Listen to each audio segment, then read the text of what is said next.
Olá a todos, professor Guilherme aqui para mais uma aula de Ciências Sociais do sétimo ano. Bom, pessoal, essa aula eu preparei algumas curiosidades, tá? Algumas informações a respeito do que a gente estudou aí no terceiro bimestre, só que o que a gente não viu. Tá? Então eu vou trazer algumas coisas novas aí que a gente viu no livro 7, no livro 8, no livro 9, tá? Sobre essas coisas, né? Vou trazer umas coisas novas aí que a gente acabou não falando, beleza? Então vamos lá. No livro 7, vocês lembram aí que a gente estudou muito sobre migração e tudo mais, né? Xenofobia, falei muito. A gente fez um resumão, né, na aula passada. E aqui eu preparei para falar para vocês sobre a xenofobia no Brasil, né? Tá aí uma coisa que a gente não viu, né? Sobre a xenofobia aqui no nosso país. Será que o Brasil é um país que pratica muito xenofobia? E na verdade ele é, né? Aqui falam nos textos, né, que por conta de ideias políticas mais extremas, né, o Brasil ele tem crescido bastante, né, na xenofobia aí, né, com preconceito contra imigrantes, né, principalmente imigrantes aqui mesmo da América do Sul, como os bolivianos, os chilenos, né, os paraguaios. Então, muitos brasileiros, né, estão fazendo preconceito com esses povos, né, por conta também de uma questão política, tá, pessoal? Se você tem aí um governo político que é muito extremo, né, que quer tomar muito cuidado com imigrantes, com terroristas e tudo mais, isso pode acabar desencadeando, né, xenofobia aí.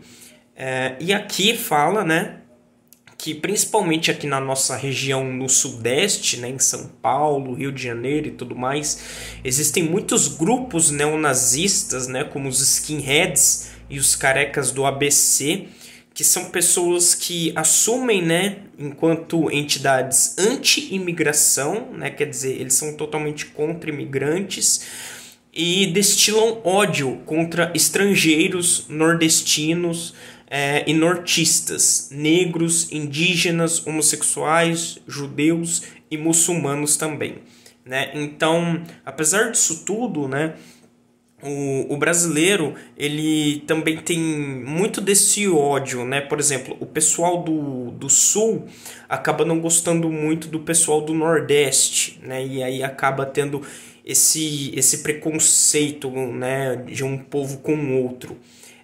Aí como fala aqui também, né?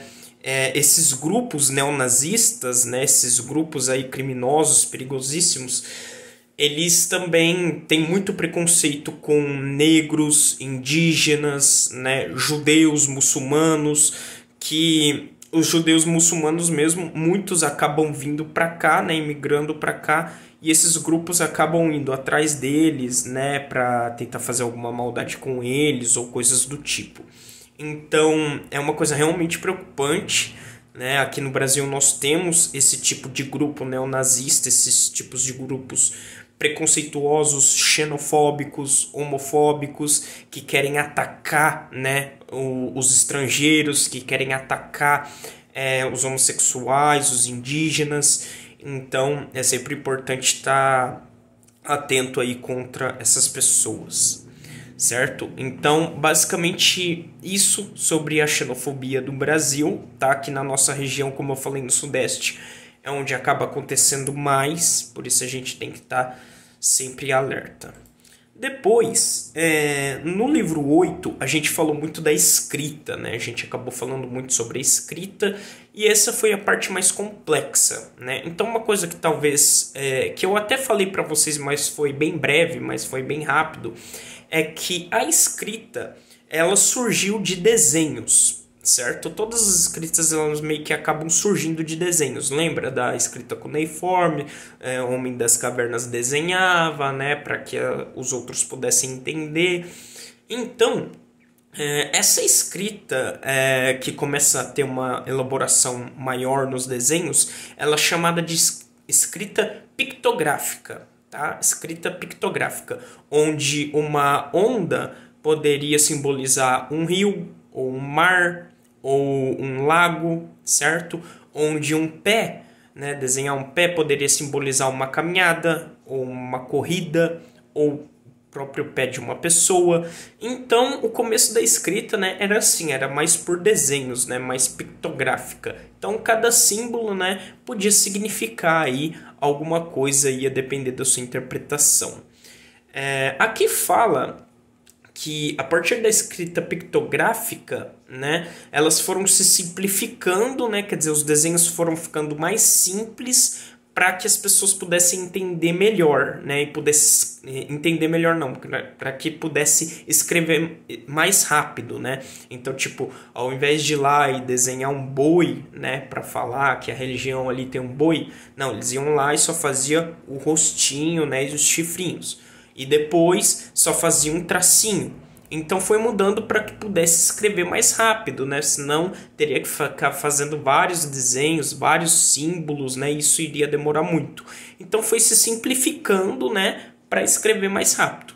Mas aí foi dificultando também, né? Você não sabia mais se aquele tracinho significava uma vaca, um boi, um bezerro, né? Então acabou tendo esse problema.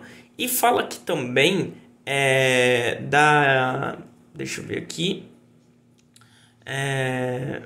Peraí. Aqui, ó. Quando temos um sistema de escrita que possui um símbolo para cada coisa, como os chineses fazem até hoje, chamamos de sistema ideográfico. Então tem os ideogramas, né, que chineses, japoneses, muitos usam até hoje, né, que, por exemplo, é como se fosse um desenhinho mesmo para significar aquilo. Então, uma árvore, eles têm o ideograma certinho para a árvore.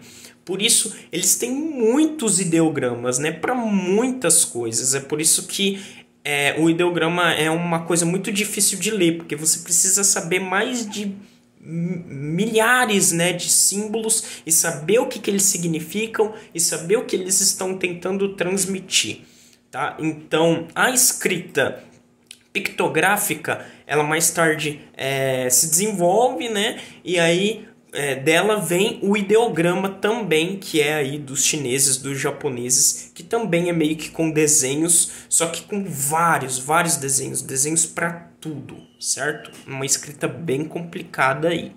Próprios chineses e japoneses, eles não sabem ainda todos os ideogramas, muitas pessoas, né? Alguns sabem, né? Só que para muitos ainda desconhecem muitos, certo?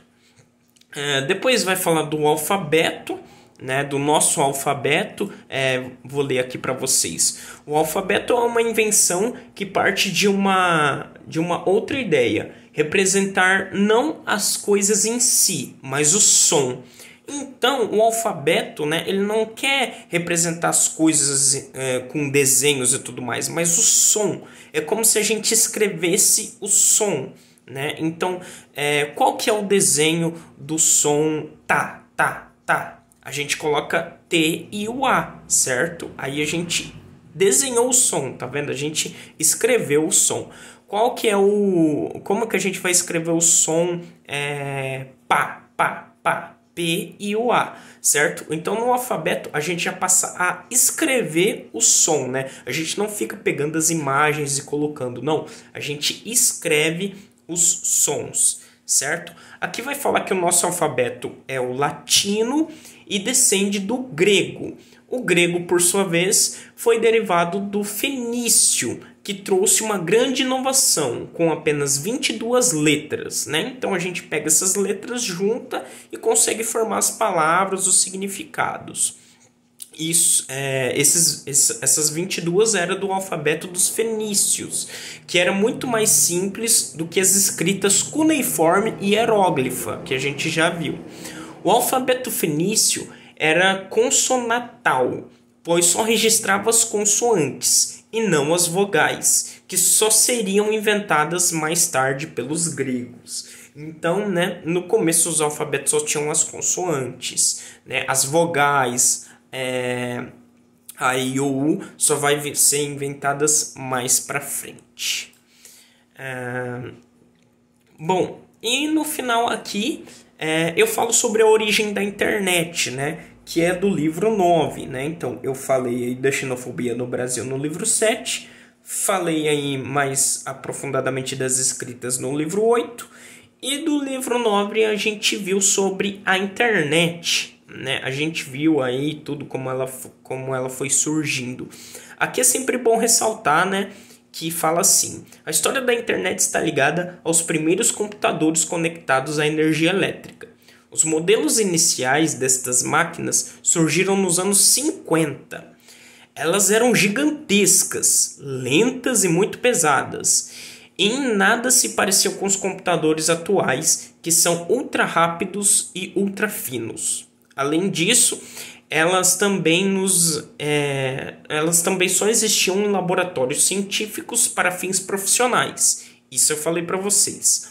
Não havia fabricantes para venda e distribuição de uso pessoal em grande escala, e só estavam disponíveis em países como Estados Unidos, Inglaterra, França, as nações pioneiras na criação da internet. Então, aqui só ressaltando, né, que a internet começa a ser criada nos anos 50, eram máquinas gigantescas, né, pesadas, que conseguiam fazer poucas coisas, e só tinha nos Estados Unidos, na Inglaterra e na França, né? E esses computadores eram só do uso dos militares, como eu já expliquei para vocês, e eles eram de uma rede privada, né? Então, tipo assim, fazia um computadorzão lá, aquela coisa gigantesca, para poder só ter uma conexão com o pessoal ali dos Estados Unidos ou da França e tudo mais, ou de outro país ali, para poder se comunicar, certo? Então era uma coisa privada, era muito privado, não era todo mundo que tinha